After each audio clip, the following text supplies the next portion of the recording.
Login करके रखते हैं और वो खेल वेल करते रहते हैं, और जो ब्लॉगिंग करने वाला है वो ब्लॉगिंग करते रहते हैं। तो दरोट चैनल से जब गंदी नंगी तस्वीर वाली वीडियो आती है, वायरल होती है, फिर भी सपना जी जब वीडियो आई तो नहीं देखी, उनको पता नहीं चला, कानों कान खबर नहीं हुआ जब गंदे गंदे मैसेज कमेंट उनके। जी नमस्कार, स्वागत है नए मुद्दे नए ब्लॉग में। कैसे हैं आप लोग? आशा करते हैं, उम्मीद करते हैं आप लोग बहुत अच्छे होंगे। आज बातें होगी सपना अंशु का कंट्रोवर्सी जम के छिड़ा हुआ है। शुरू से ही थोड़ा थोड़ा चल रहा था, लेकिन इस बार बम विस्फोट हो गया है। हमारी नजर बनी हुई थी आखिर इसमें माजमा क्या है। अब तक तो सपना की लड़ाई सास ससुर से होती थी तो समझ में आता था कि सास ससुर ने गड़बड़ किया होगा सपना के लिए, लेकिन एक छोटी सी बच्ची, फूल सी बच्ची अंशु के साथ कंट्रोवर्सी, ये दिमाग में घुस ही नहीं रहा है कि आखिर ये माजमा क्या है। द रोड चैनल इनका था, सपना जी का पुराना चैनल था। वो चैनल एक बार इनको कोई कुछ बोलता है तो फटाक से वो चीज को त्याग देती है। कहावत में है ना, ज्यादा गुस्सा इतना भी मत कीजिए, क्योंकि गुस्सा जो है आपको ही खतरा पहुंचा सकता है। तो सपना जी की एक आदत या नेचर, जो भी समझ लीजिए, एक उनकी नेचर है कि कुछ भी आता है हिट में वो फिट हो जाती हैं, कुछ भी कर गुजर जाती हैं। हिट में ही वो सबसे बड़ा कदम उठा ली कि घर से बाहर कदम निकाल लिया और बाहर फैसला कर लिया रहने का। क्योंकि देखिए, एक सिंगल मदर के लिए बाहर की दुनिया बहुत ही संकीर्ण होती है, और ये चीज का रियलाइज अभी नहीं होगा सपना जी को, बाद में जाकर के होगा। एक गार्जियन क्या होता है सिंगल मदर के लिए, सिंगल लड़की के लिए, वो बाद में उनको रियलाइज अच्छे से होगा। दुनिया की ताकत, दुनिया कुछ भी कर ले, लेकिन अपनी फैमिली होती है। चलिए, उसके बाद होता क्या है, दरोट चैनल वो दे देती हैं अंशु को। अंशु चैनल चलाती हैं या नहीं चलाती, इस चीज की जानकारी हमें नहीं है। हमने जानकारी लेने की कोशिश भी नहीं की, क्योंकि सपना अपने जिंदगी में, अपने लाइफ में खुश रहने लगी। वो फिलहाल किसी के शादी में बिजी चल रही थी, अचानक से दरोट चैनल पे एक वीडियो आता है, उनकी नंगी तस्वीर लगी हुई। चलिए, नंगी तस्वीर की वीडियो आती है, दरोट चैनल से आती है। इससे पहले भी एक लड़ाई हुई थी किसी कमेंट को लेकर के। कमेंट को अंशु की आईडी से लाइक कर दिया गया था, उसमें भी अंशु साफ आकर के बोलती थी कि हमने लाइक नहीं करी। तो अंशु एक पढ़ने लिखने वाली बच्ची है। बड़े बड़े फैमिली में, बड़े बड़े कंट्रोवर्सी फैमिली में ये सब आम सी बात है। कहीं भी आईडी कोई भी लॉगिन करके रखते हैं और वो खेल वेल करते रहते हैं, और जो ब्लॉगिंग करने वाला है वो ब्लॉगिंग करते रहते हैं। तो दरोट चैनल से जब गंदी नंगी तस्वीर वाली वीडियो आती है, वायरल होती है, फिर भी सपना जी जब वीडियो आई तो नहीं देखी, उनको पता नहीं चला, कानों कान खबर नहीं हुआ। जब गंदे गंदे मैसेज कमेंट उनके पास में आने लगे, तब उनकी ध्यान गई उस पर, उनकी ध्यान गई उस पर। उससे भी हमें लेना देना नहीं हुआ। जब ध्यान गई, तिल मिला के वो लाइव आती हैं सपना जी।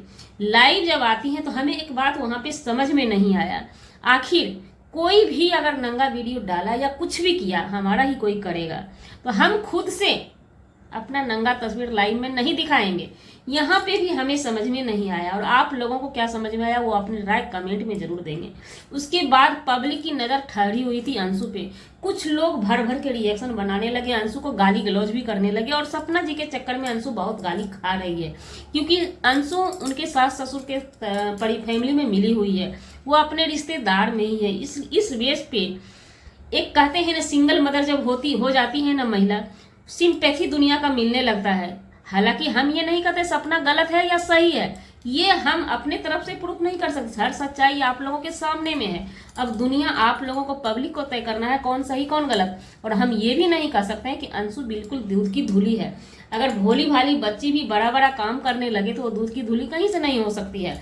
ये बात सपना जी का भी कहना है। लाइव में वो डायरेक्टली बोल रही थी, मैं बच्ची बच्ची कह के छोड़ती गई, तू हमारे सर पे चढ़ती गई।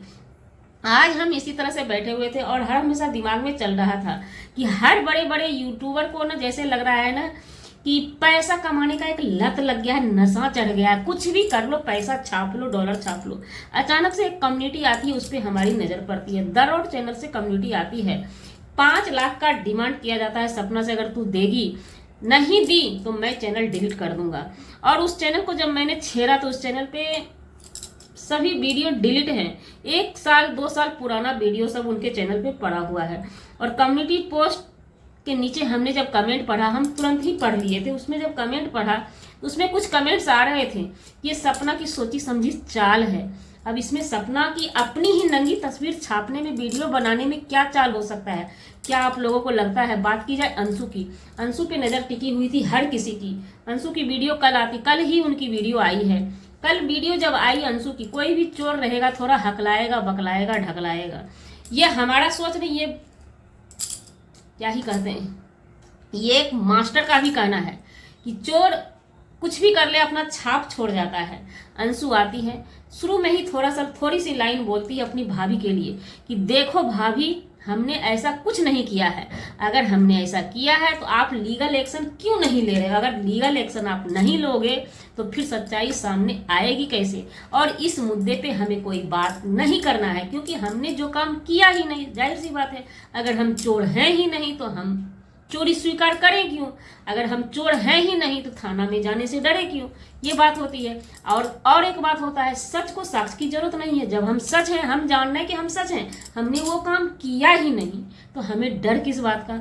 उनका कहना हुआ साफ साफ शब्दों में कि आप लीगल एक्शन लेते क्यों नहीं है, किस चीज का डर है? तो यहाँ पे एक मुद्दा बनता है, सवाल उठता है। अगर मान लीजिए अंशु ही, सपना जी का कहना है अंशु ही करवा रही है, अंशु मिली हुई है, तो फिर आप डर क्यों नहीं है? आपके कैरेक्टर का सवाल है। आपके पीछे 2 बच्ची है। अगर आज आपकी नंगी तस्वीर छापी गई, आपने चुप कर लिया, घर बैठ गया, तो कल के डेट में क्या पता आपकी बेटी की भी नंगी तस्वीर छाप दी जाए, तो उस समय भी क्या आप चुप रहेंगी, छोड़ देंगी अंशु को? आज आप अंशु पे रहम खा रही हैं। क्यों खा रही हैं रहम? अब तक में लीगल एक्शन हो जाना चाहिए था। तो इस बेस पे हमें नहीं लगता है कि अंशु ये काम करवा सकती है।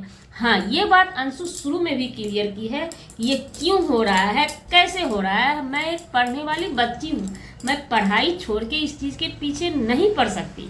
और सपना भाभी अगर ऐसा करती है, इस चीज़ का खंगालती है किसी भी तरह लीगल एक्शन लेकर के, तो मैं पीछे नहीं हटूंगी। तो यहाँ पे एक सवाल और बनता है कि जब मैं अंशु से भी कहना चाहूंगी, आप एकदम सच हैं, आपको नहीं लेना देना, तो फिर चैनल पे ब्लॉगिंग करना बंद कर दीजिए ना। आप ब्लॉगिंग कर रहे हैं और आपके चैनल से ही किसी तरह का छेड़छाड़ होता है, तो इसलिए शक की सुई आप पे जाती है सपना के तरफ से। अगर सपना की शक की सुई आपके तरफ होगी, उनके फैन फॉलोवर की भी सुई अंशु के तरफ घूम जाती है। तो ये सवाल होता है, ये होता है यहाँ पे। लेकिन अभी फिलहाल जो क्राइम हुआ है द रोड चैनल पे हुआ है। अंशु का कहना है द रोड चैनल हमारे पास नहीं है। आज जो कम्युनिटी पोस्ट आई है तो वो लगता है कोई तीसरा आदमी लेकर के रखा है। लेकिन एक बात हमें समझ में नहीं आई कि अगर सपना के भी पास है, क्योंकि कमेंट उनके पास आ रहे हैं ये काम सपना की है, तो सपना खुद की नंगी तस्वीर छाप करके क्या पैसे का व्यूज के लिए इंसान इतना गिर सकता है? किसको लगता है? हमें समझ में अब नहीं आ रहा है कि सोशल मीडिया पे किसी पे भरोसा करें या किसी पे भरोसा न करें। इसलिए हमने शुरू से ही चैनल जो खोला है, किसी के सपोर्ट में वीडियो नहीं बनाया है। बस जब जिसके विषय में लगता है कि हाँ इंसान अभी 2 मिनट के लिए सही है, तो 2 मिनट के लिए हम उसके पक्ष में बातें रख देते हैं। लेकिन हमारे ऊपर कोई भरोसा न करे कि हाँ 5 मिनट के बाद ये महिला फिर उस तरफ पलटी क्यों मारी। हम कोई बिन पेंदी के लोटा नहीं है, क्योंकि ये लोग बड़े बड़े ब्लॉगर अपनी सच्चाई साफ साफ नहीं रखते हैं। उलझी हुई बातों को रख करके डॉलर छाप के यहाँ से निकल जाते हैं, एक सस्पेंस छोड़ जाते हैं और बाद में खुद के मुंह से ही सच्चाई को लाते हैं, तो सच्चाई कुछ और ही रहती है। इस बेस पे हम किसी के सपोर्ट में नहीं वीडियो बनाते हैं, हम अपनी मन की करते हैं। तो जी, हमारा वीडियो बनाने का मतलब किसी व्यक्ति विशेष से नहीं था, ना ही किसी के आत्मसम्मान को ठेस पहुंचाने का था। जी, अगर आपके आत्मसम्मान को ठेस पहुंची हो किसी भी बातों से, तो उसके लिए सॉरी क्षमा चाहते हैं। अगर वीडियो जरा सा भी पसंद आई हो तो लाइक शेयर कमेंट दबा के कीजिएगा।